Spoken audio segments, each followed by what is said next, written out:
beasiswa. Baik. Iya, tepuk tangan.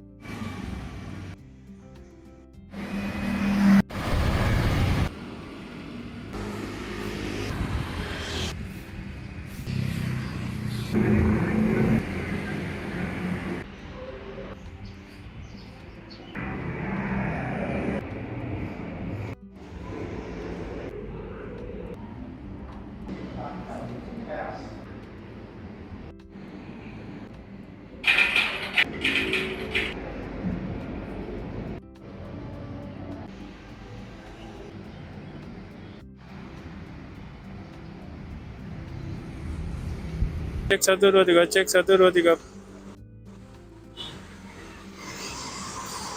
Oke. Halo semua, apa kabarnya? Semua pasti sehat ya. Minggu kemarin ada tawuran di depan kampus loh. Pas saya lagi di dalam ruang dosen, ada salah satu teman kerja saya yang kirim pesan ke grup WhatsApp tentang tawuran itu. Saya dan teman kerja yang lain langsung keluar untuk lihat tawurannya. Pas di depan kampus, ternyata tawurannya udah selesai dan katanya beberapa pelaku tawurannya itu udah diamankan di pos satpam kampus. Ternyata pelakunya adalah anak SMA. Ada 4 orang yang ditangkap satpam dan saya lihat mereka sedang dimarahi. Katanya mereka bawa celurit dan stick golf untuk tawuran loh. Terus minggu kemarin saya ikut upacara peringatan kemerdekaan Indonesia di kampus. Setiap sekolah di Indonesia harus adain upacara ini. Saya baru kali ini ikut upacara lagi. Terakhir mungkin ikut upacara bendera itu pas SMA kali ya. Berarti terakhir saya ikut upacara bendera itu sekitar 24 tahun yang lalu. Kalau di SD, SMP, dan SMA di Indonesia, upacara kayak gini wajib diadain setiap hari Senin pagi. Di dalamnya ada pembacaan Pancasila, Undang-Undang Dasar Indonesia, berdoa, dan yang paling malas adalah sambutan dari pemimpin upacara. Udah lama, kita harus dengerin sambil kepanasan juga. Minggu kemarin saya beli spare part sepeda lagi nih. Setelah diskusi yang panjang dengan istri, akhirnya saya bisa beli spare part itu. Spare part yang saya beli adalah bagian pelek depan. Saya belinya dengan cara tukar tambah. Jadi saya tukar pelek saya yang lama dengan pelek yang lain. Terus karena pelek yang lain ini harganya lebih mahal, jadi saya harus tambah selisihnya dengan uang. Kalau di Jepang mungkin sistem ini disebut dengan kaitori ya.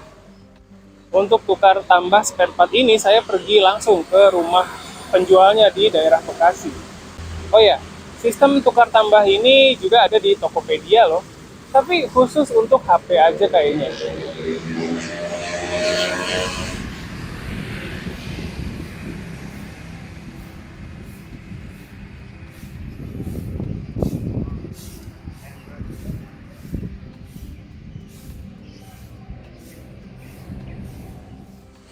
Oke, itu tadi cerita keseharian saya. Di video kali ini saya ajak kalian jalan-jalan lagi di sekitar Jakarta. Saya kayaknya sering kasih lihat ke kalian daerah Menteng, terus Taman Suropati ya. Nah, ternyata di daerah itu ada satu museum yang berkaitan erat dengan kemerdekaan Indonesia loh. Nama museumnya adalah Museum Perumusan Naskah Proklamasi. Kira-kira bahasa Jepangnya apa ya? Coba kalian pikirin, terus tulis di kolom komentar ya. Saya baru nyadar tentang keberadaan museum ini waktu tanggal 17 Agustus kemarin. Waktu itu ada salah satu acara TV yang ngebahas museum ini. Terus saya penasaran, jadi ke sana deh.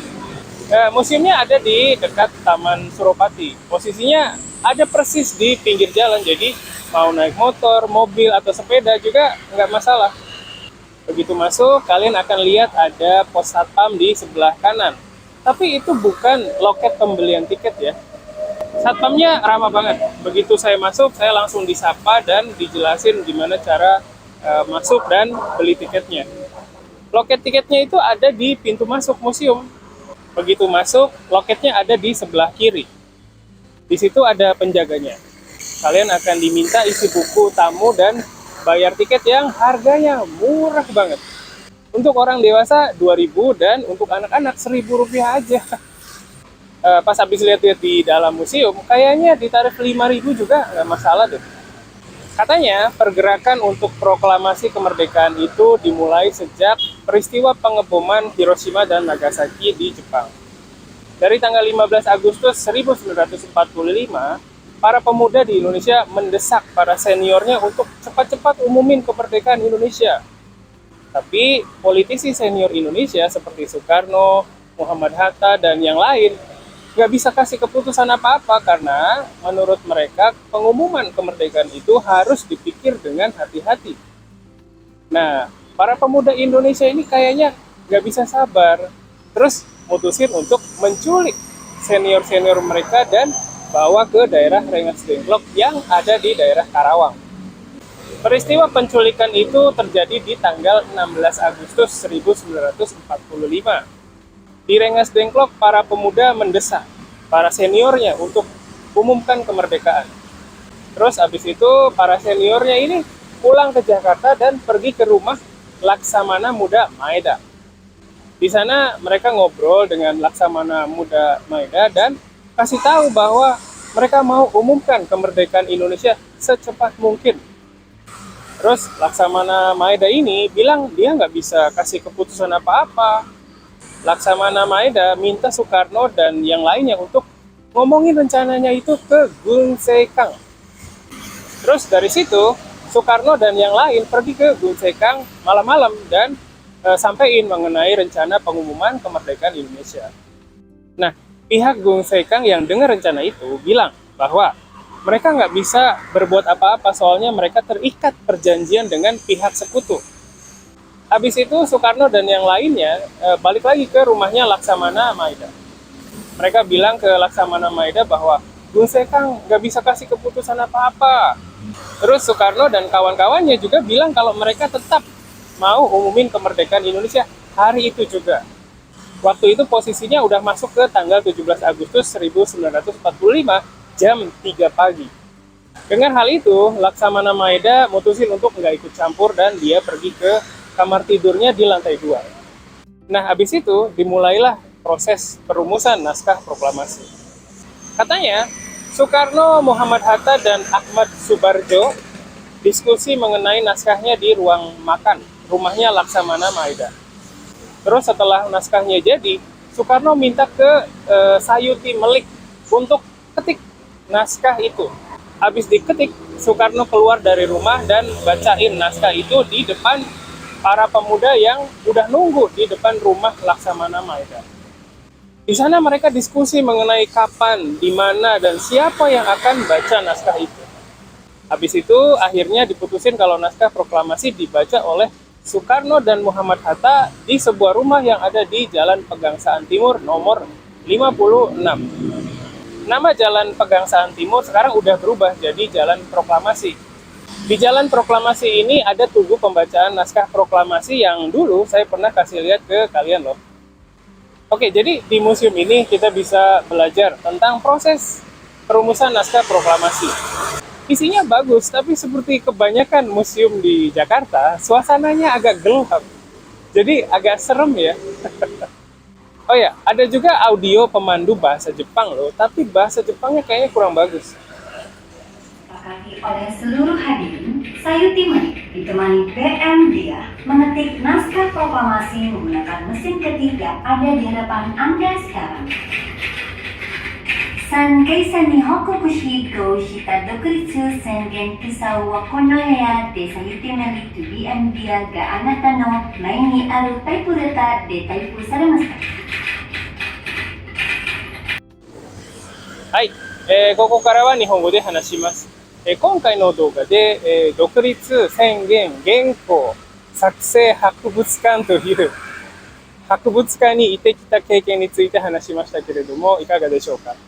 インドネシアの独立に前田正という大日本帝国海軍の軍人の貢献が勉強できる場所ですので、一度はぜひ遊びに行ってみてください。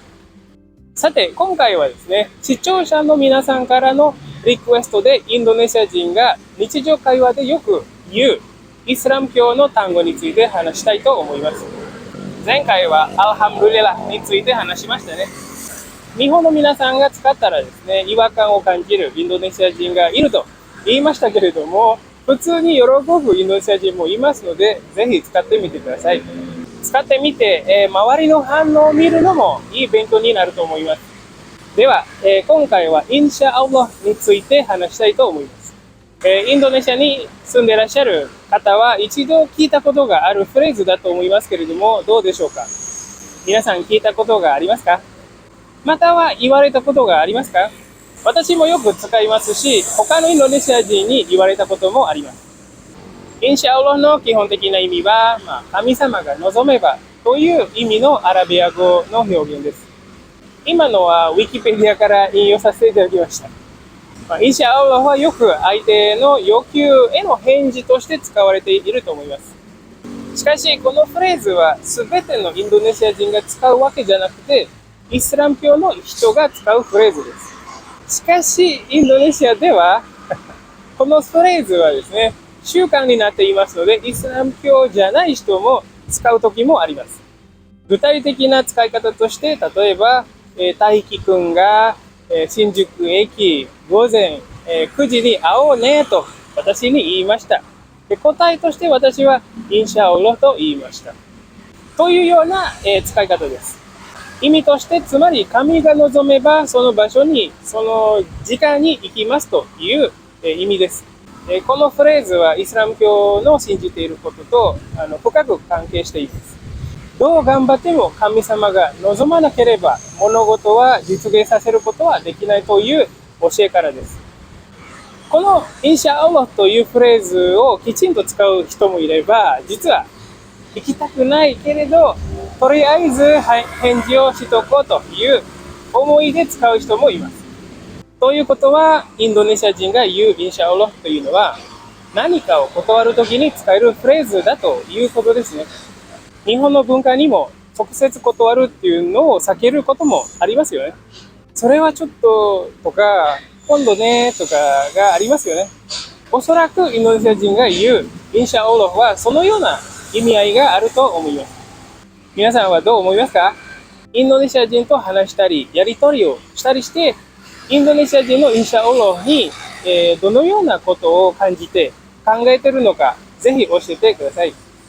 皆さんのコメントをお待ちしております。ちなみにインドネシア人の私でも来てねと言って相手にインシャアッラと言われたら、こいつ来ねえなと思って疑うことも結構ありますね。この動画を見てくださった皆さん、ぜひ自分の経験をもとに例文を作ってみてコメントとして書いてみてください。ハリニャジャパネシアは皆さんとのコミュニケーションを図るために作っていますので、ぜひジャパネシアに毎週このハリニャジャパネシアを書いていますので、わからないところがあったら下にコメント書いていろいろ質問してください。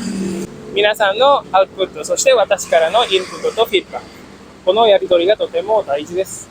Itu dulu sementara ini, sampai ketemu lagi di konten berikutnya ya. Bye-bye.